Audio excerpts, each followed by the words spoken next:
Salut les Tokufor. Aujourd'hui je vous emmène au Far West dans l'épisode 11 de Garou Vanishing Line.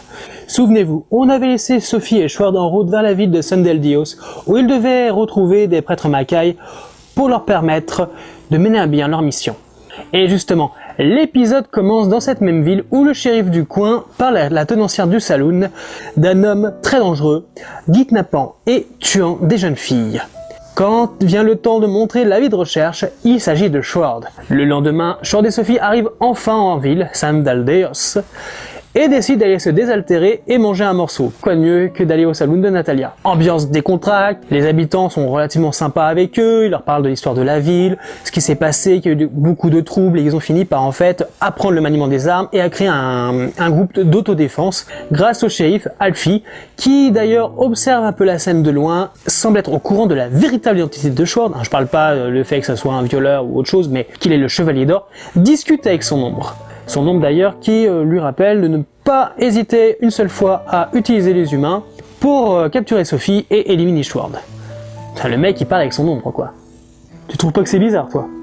Sérieux, il y a vraiment des fous partout quoi.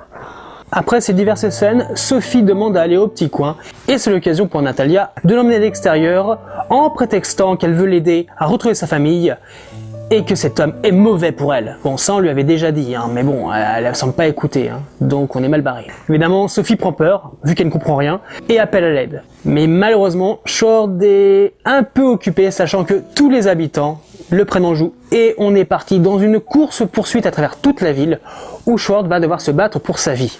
Pendant ce temps, Sophie est amenée de force dans la voiture du shérif, qui démarre vers un lieu encore inconnu. Natalia a de bonnes intentions, elle veut juste l'aider, la rendre à sa famille, et pensant qu'elle souffre du syndrome de Stockholm, va même jusqu'à essayer de l'endormir grâce à un médicament sous le conseil du shérif.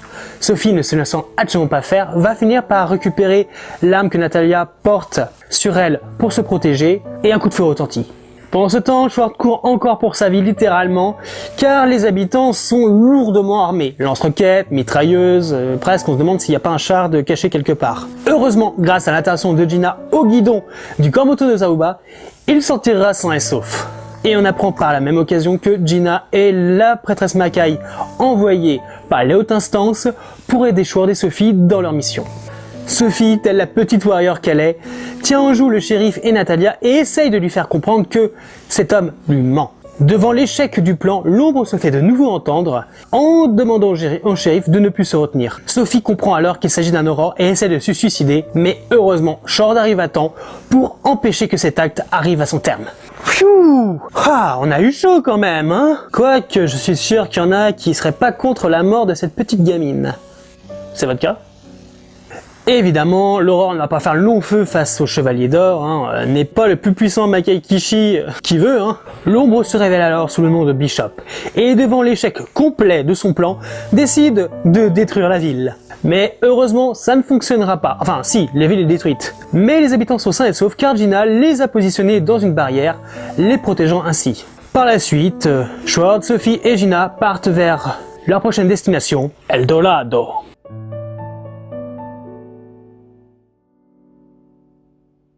Du coup, c'est un épisode qui est quand même centré sur Sophie et Sword, et bien qu'il ne fasse pas avancer le schmilblick, est quand même plus intéressant que l'épisode 9.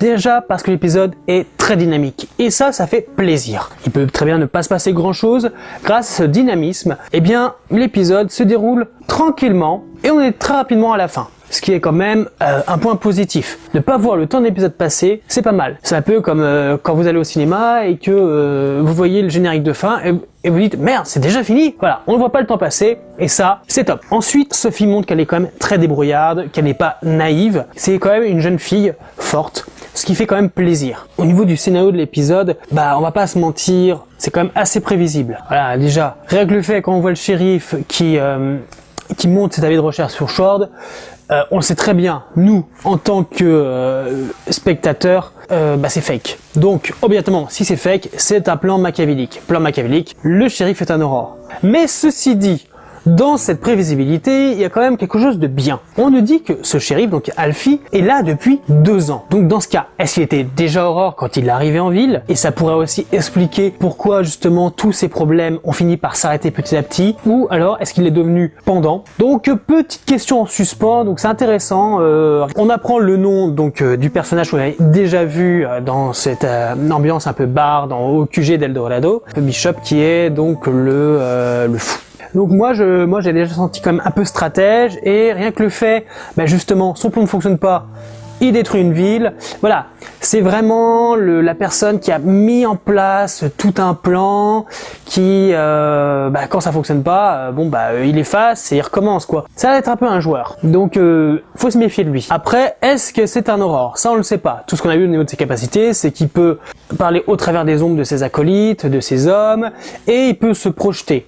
Après, la projection n'est pas absolument pas physique. Est-ce que c'est une projection faite grâce à la technologie ou c'est ses propres pouvoirs? Ça, on ne le sait pas. En tout cas, moi, ça m'a vachement rappelé une projection de force. Sinon, qu'est-ce qu'il y a d'autre à dire? Retour de Gina. Donc Gina, elle a quand même un des 2 personnages des plus intéressants du show. Enfin, c'est moi qui le dis, hein. Pour moi, c'est Gina et Luke sont les 2 personnages les plus intéressants du show pour le moment. Alors, elle a peut-être essayé de remonter un peu le niveau du duo Sword et Sophie, à voir. Parce que moi, vu que je suis pas du tout fan de Sword et que voilà, Sophie, bien, qui remonte dans mon estime petit à petit. Voilà, moi je suis bien très content de la revoir. En tout cas, ça c'est cool, et peut-être on va apprendre plus sur elle. Ce serait bien. Et peut-être aussi qu'elle va apprendre quelques rudiments à Sophie. Parce qu'on avait déjà un peu ce commencement maître-élève dans l'épisode 4. Et pour finir, je vais pousser une gueulante, c'est tout simplement de arrêter de me sceller Zaruba. J'en ai marre. Bon, là, ok, c'est juste son corps moto, mais arrêtez de me le sceller. Déjà que ça m'a saoulé dans Goldstorm et Goldstorm Show, mais arrêtez de le sceller, bordel. Il est très bien, Zaruba. C'est l'un des meilleurs personnages, donc arrêtez de me faire ça. Même si c'est pour juste pas longtemps, mais arrêtez de me faire ça. Du coup voilà, si vous avez vu l'épisode, n'hésitez pas à réagir en commentant, likant, partageant. J'attends vos réactions et vos avis pour qu'on puisse tous ensemble en discuter. Et je vous dis à la semaine prochaine les Tokufor.